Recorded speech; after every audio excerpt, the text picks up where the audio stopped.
Here's something that might surprise you.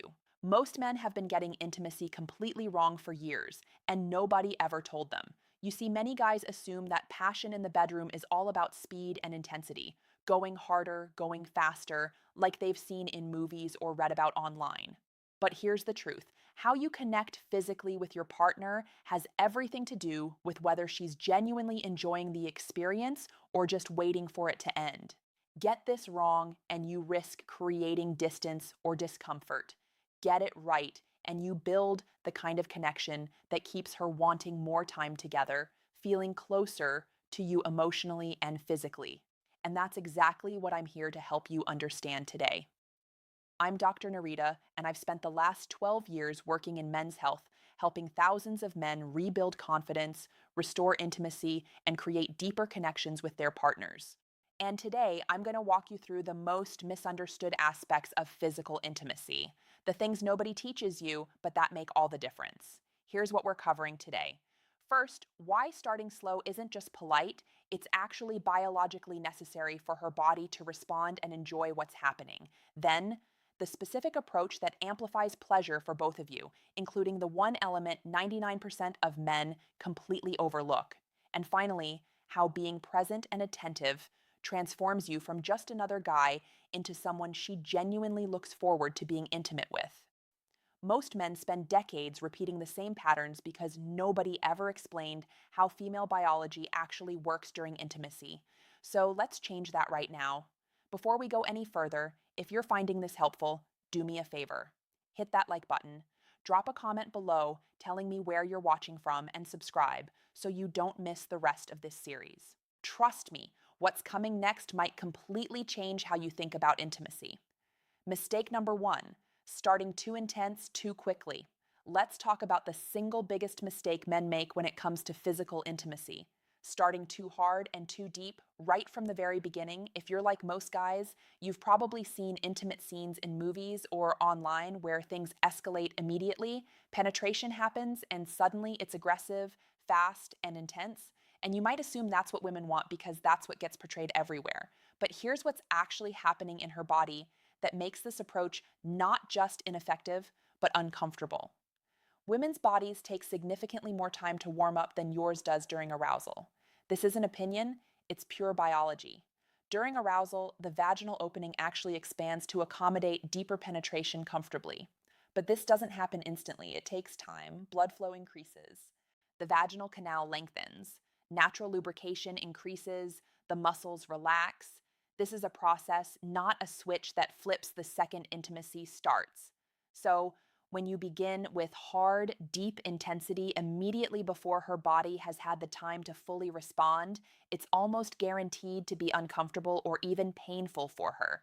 Now, she might not tell you this. She might not want to hurt your feelings. She might be uncomfortable speaking up, or she might genuinely think this is how intimacy is supposed to feel because other partners have done the same thing.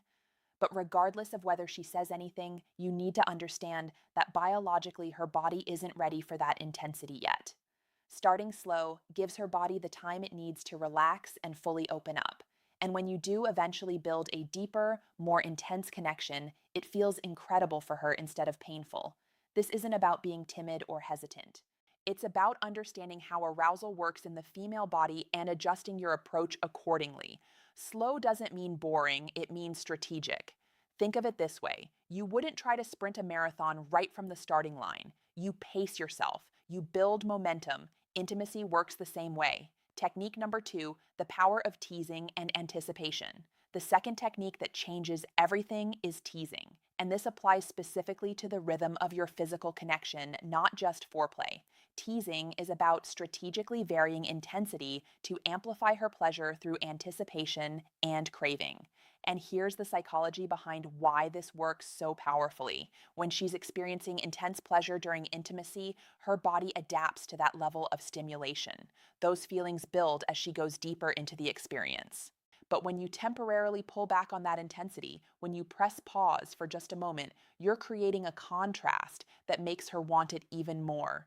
You're activating her desire. You're making her crave what you just took away. And this sense of craving will double or triple the intensity of her pleasure, when you finally give her what she wants again. So here's how this works in practice. When you find yourself getting into a harder, faster rhythm that she's clearly enjoying, let her experience that for a bit, then pull back. Slow everything down dramatically, enter her slowly and shallowly instead of hard and deep, and watch her reaction. She's going to be squirming, probably trying to pull you deeper, maybe even verbally asking you to give it back to her. And that's when you know you've got her exactly where you want her. Once you build up your speed and intensity again, you'll see what a powerful effect this contrast has on her body. The pleasure hits completely differently after being denied it for a few moments. One critical warning though, don't try this teasing technique right when she's approaching climax. If you pull back intensity right before she's about to reach orgasm, she's going to be genuinely frustrated with you, and not in a good way. This technique works best in the earlier and middle stages of intimacy when you're building arousal, not when she's right on the edge. Technique number 3, varying your tempo throughout. The third element to master is varying your tempo throughout the entire experience. If you maintain the same rhythm for an extended period, it gets repetitive, and repetitive stimulation actually becomes less pleasurable over time. Our nerve endings adapt to consistent stimulation patterns and become less sensitive to them. That's basic neuroscience. That's why mixing up your tempo is crucial. Your tempo should shift based on several factors: what position you're in, how close either of you is to climax, and how far into the experience you are.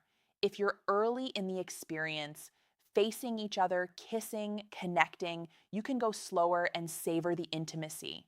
If you're further along and she's in a different position, you can go harder and faster. Don't overthink this.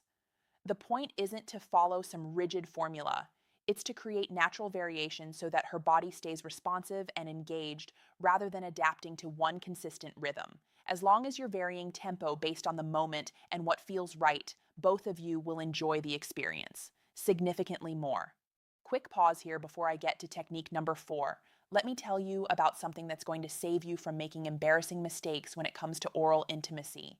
I've put together a free resource that covers the most common errors guys make during oral sex, things that seem minor but completely ruin the experience for her. A lot of men think they know what they're doing, but they're actually doing things that turn her off or make her uncomfortable without realizing it. You'll find the link in the description. It's completely free and it'll save you from techniques that don't actually work. Technique number 4, the power of grinding.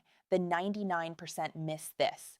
Now, let me talk about the technique that 99% of men completely ignore, and it's one of the most powerful tools you have. I'm talking about grinding. Most guys focus exclusively on the in and out motion.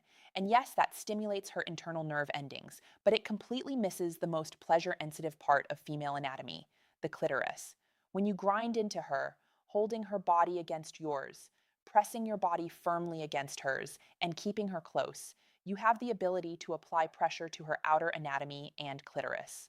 And this is where understanding female biology becomes critically important. The clitoris isn't just that small external point. It actually has internal structures that extend beneath the surface, and the entire area responds incredibly well to pressure against the vaginal opening and surrounding tissue. In simple terms, if you grind against her instead of just going in and out, you're stimulating her clitoris, which is the biggest source of sexual pleasure in the female body. For most women, clitoral stimulation is essential for orgasm. So, by incorporating grinding, you're dramatically increasing the likelihood that she'll actually reach climax during penetration. How exactly do you grind? It's straightforward. You stay deep inside her and move firmly against her body, making contact with her outer anatomy and clitoris.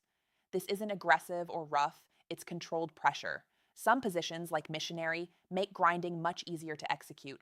Other positions make it harder, so you'll need to experiment and adjust based on what you're doing. But either way, I strongly encourage you to use this technique. Not only does it massively increase pleasure for her, but it's also a strategic way for you to take a breather and recharge. Grinding is very stimulating for her, but significantly less so for you. So, if you find yourself getting close to climax too early, switching to grinding lets you slow down your own arousal while still keeping her pleasure high. It's a win for both of you. Technique number 5, pay attention and stay present. The fifth and final principle is paying attention. Whether you're using rhythm, grinding, or doing anything else during intimacy, you need to be present and aware of how she's responding. Watch how her body reacts. Listen to her breathing. Notice what makes her move toward you versus pull back slightly. Pay attention to vocalizations, muscle tension, all of it. This awareness is what allows you to create the best possible experience for both of you, not just once, but consistently over time. Too many guys get trapped in their own heads during intimacy. They're worrying about performance, second guessing themselves, thinking about whether they're doing it right. And because they're mentally checked out, they never actually learn what works for them and for the woman they're with. Being present and attentive makes you a better lover than most men by default. It's not complicated. You're simply paying attention to what's happening in real time and adjusting based on her responses. That responsiveness, that presence, that's what separates mediocre intimacy from the kind of experience she'll be thinking about days later. One more thing before I wrap up. Women are significantly more likely to enjoy intimacy and reach orgasm when they feel emotionally connected to the man they're with. Intimacy for women isn't purely physical, it's emotional as well. Even if you've just started dating or it's a casual situation, the stronger the emotional bond, the better the experience will be for her, and the more she'll want to keep coming back. Building that connection doesn't require grand gestures. It comes from how you communicate, how present you are, how you make her feel seen and valued. So don't just focus on technique, focus on connection. Look, if this video gave you some clarity on what you've been doing wrong or what you've been doing right, I want you to do two things. First, go ahead and subscribe so you don't miss future content like this. I'm covering everything from prostate health to testosterone optimization to sexual wellness, all from a doctor's perspective with 12 years of experience helping men just like you. Second, leave a comment below. Tell me which of these 5 techniques surprised you most, or which one are you going to try first? I read every comment, and I genuinely want to hear from you. Here's what I want you to remember. Age doesn't mean the end of intimacy, passion, or connection. It doesn't mean you have to settle for less. Small adjustments in how you approach physical intimacy can restore confidence, deepen your bond with your partner, and bring back the kind of closeness you thought was behind you. You deserve to feel desired. You deserve to feel capable. And most importantly, you deserve to experience intimacy that's fulfilling for both you and your partner. Thanks for watching. I'll see you in the next.